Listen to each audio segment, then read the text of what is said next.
Man went to the supermarket to pick up a few things. He suddenly realized that the cashier was actually his daughter. He blew up on her, yelling that she should be in school at this hour. The girl was completely confused and asked Jack who he even was. The store owner came over and asked what was going on. Jack said he was the girl's father. Hearing that, the girl called him crazy. Jack couldn't believe it and scolded her for calling her own dad insane. He grabbed Lisa's arm, trying to drag her home. Lisa struggled with all her strength. Seeing this, the owner warned Jack that he'd call the police if he didn't leave. Jack let go and told her to come home with him, but as she reached the door and caught her reflection in the glass, she froze. She had turned into her 18-year-old self. He stepped outside and checked his reflection in a car window. His face was full of shock and disbelief. The car window rolled down, and the driver asked if something was wrong. Jack urgently asked how old he looked. The driver just drove off. Inside the store, the owner locked the door and called the police. Jack had no choice but to leave. He went straight to his best friend's house, but his friend thought he was a thief. Right before knocking him out, the friend realized Jack looked exactly like he did in the old photos. When Jack woke up, he told Ham how he had turned 18 again. Ham asked him what he planned to do now that he was young. Jack asked Ham to pretend to be his dad so he could go back to school. And just like that, Jack enrolled in high school as Ham's son. He even ended up in the same class as his daughter. During class, Jack suddenly got a call from his wife. Still not used to being a student, he stood up with his phone to answer. But the teacher stopped him immediately, helpless. He pretended he needed to use the bathroom. His wife told him to confirm their divorce date. She warned him that if he didn't show up to the second divorce meeting, she'd assume he was giving up custody. Jack refused. His wife snapped back, saying he never cared about the kids, so he had no right to object. Jack stood outside the classroom door and stared at his daughter through the window. He said softly that he was closer to his kids than she thought. After hanging up, Jack headed to the bathroom. He noticed someone was locked inside a stall. When he forced the door open, he found his son, John. He angrily asked who did this to him, but John had no idea who the young Jack was. John warned him not to say he helped him out, or the school bully would come after him. Jack didn't feel at ease and followed him. He wanted to talk to Lisa about it, but she stopped him in the hallway.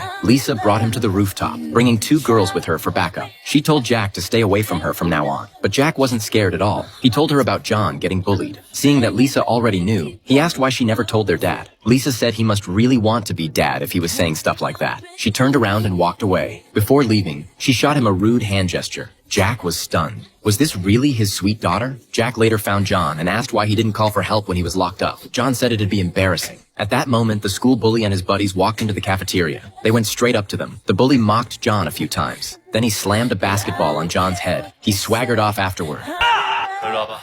The bully hurled the ball at Jack. Jack caught it with one hand. The bully told him to give it back. Jack faked a throw, and the bully flinched and ducked. Humiliated, the bully stepped up to fight, but a teacher rushed over and stopped him. The bully muttered a threat and backed off. Later, Jack grew more and more frustrated. His son was being bullied, and he couldn't even throw a punch to defend him. Feeling annoyed, he stepped around the corner to smoke, but he was stunned again when he saw his daughter there smoking too.